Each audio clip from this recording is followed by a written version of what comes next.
ایک لمحے کے لیے رک کر سوچیں، جب دنیا کے مختلف ممالک ایک ہی جگہ اکٹھے ہوتے ہیں، جہاں زبان الگ ہوتی ہے، رنگ الگ ہوتا ہے، ثقافتیں الگ ہوتی ہیں، لیکن سب ایک ہی میدان میں گھرے ہوتے ہیں، نہ سرحد، نہ جنگ اور نہ ہی گولی بارود۔ لیکن کیا واقعی اولمپک صرف کھیلوں کا مقابلہ ہوتا ہے، یا پھر ایک ایسا سٹیج ہوتا ہے جہاں طاقت، سیاست، پیسہ اور عالمی اثرات سراغ کا کھیل بھی کھیلا جاتا ہے؟ آج کی اس ویڈیو میں ہم 2026 ونٹر اولمپکس کو صرف ایک سپورٹ یونٹ کی طرح نہیں بلکہ ایک عالمی نظام کے طور پر سمجھیں گے۔ یہ ویڈیو آخر تک دیکھنا، کیونکہ آخر میں ہم ایک سوال اٹھائیں گے اس کا جواب شاید آپ نے پہلے کبھی نہ سنا ہو۔ میرا نام علی حسن ہے اور آج کی اس ویڈیو میں اس چینل پر آپ کو دنیا کے موضوعات کو انسان سادہ اور مکمل تحقیقات کے ساتھ بیان کرتے ہیں۔ اگر آپ کو خبریں نہیں بلکہ گہرائی میں جا کر سچ جاننا ہے تو یہ چینل آپ کے لیے ہے۔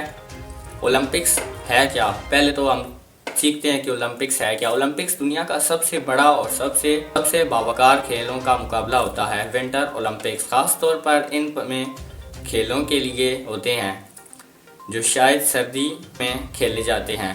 ان کھیلوں میں شامل ہوتے ہیں اسکیٹنگ، آئس ہاکی اور سنو بورڈ اور دیگر خطرناک مقابلے۔ یہ کھیل صرف جسمانی طاقت نہیں بلکہ ذہنی مضبوطی بھی مانگتا ہے۔ ایک چھوٹی سی غلطی کھلاڑی کو میڈل سے اور بھی کبھی زندگی سے بھی دور لے جاتی ہے۔ اسی لیے ونٹر اولمپکس دنیا کی مشکل ترین کھیلوں میں شمار ہوتی ہے۔ اولمپکس مقام اور وجہ۔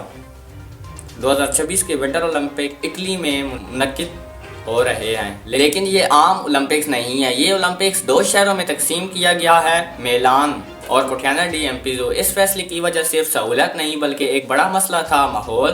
پچھلے اولمپکس میں بڑی تعداد میں نئے اسٹیڈیم بنائے گئے ہیں، جن میں سے کئی بعد میں بیکار ہو گئے۔ 2026 میں کوشش کی جا رہی ہے کہ پہلے سے موجودہ اسٹیڈیم استعمال ہوتے ہیں، پہاڑ کو کم نقصان پہنچائے اور ماحولیاتی توازن برقرار رہے۔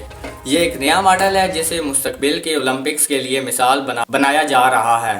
اس ونٹر اولمپکس میں 19 سے زائد ممالک شرکت کریں گے۔ تقریباً 3000 کھلاڑی مقابلے میں رہیں گے۔ آج دنیا کا سب سے بڑا مسئلہ موسمی تبدیلی ہے اور ونٹر اولمپکس اسی مسئلے سے سب سے زیادہ متاثر ہوتی ہے۔ برف کم ہو رہی ہے، وقت پر نہیں پڑتی اور کئی جگہ مصنوعی بنائی پڑتی ہے۔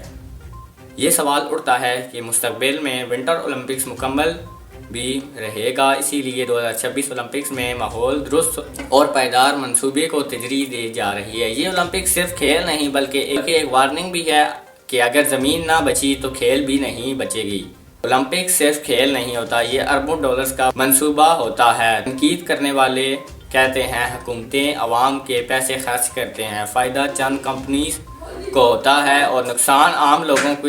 کئی شہروں نے اسی وجہ سے اولمپکس کی میزبانی سے انکار کر دیا، لیکن دوسری طرف کہتے ہیں انفراسٹرکچر بہتر ہوتا ہے اور عالمی پہچان بنتی ہے۔ سوال یہ نہیں کہ کون درست ہے، سوال یہ ہے کہ توازن کیسے قائم رکھا جائے۔ اولمپک کی سب سے بڑی طاقت میڈل نہیں بلکہ پیغام ہے۔ جب دشمن ممالک کی کھلاڑی ایک ہی میدان میں کھڑے ہوتے ہیں تو دنیا کو یہ پیغام جاتا ہے کہ مقابلہ نفرت کے بغیر بھی ہو سکتا ہے۔ یہی وجہ ہے کہ اولمپکس کو امن کی علامت کہا جاتا ہے۔ شاید یہی وہ چیز ہے جو آج کی دنیا کو سب سے زیادہ اچھی لگتی ہے۔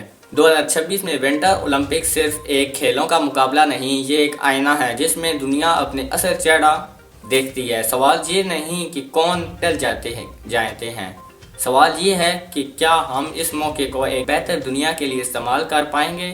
اگر آپ کو یہ ویڈیو سوچنے پر مجبور کرے تو سمجھیں میرا مقصد پورا ہو گیا۔ ویڈیو کو لائک کریں، کمنٹ میں اپنی رائے دیں اور چینل کو سبسکرائب کر لیں۔ ایسی انٹرسٹنگ ویڈیوز کے لیے ہم جلد ملیں گے ایک نئے ٹاپک کے ساتھ۔ تب تک کے لیے اللہ حافظ۔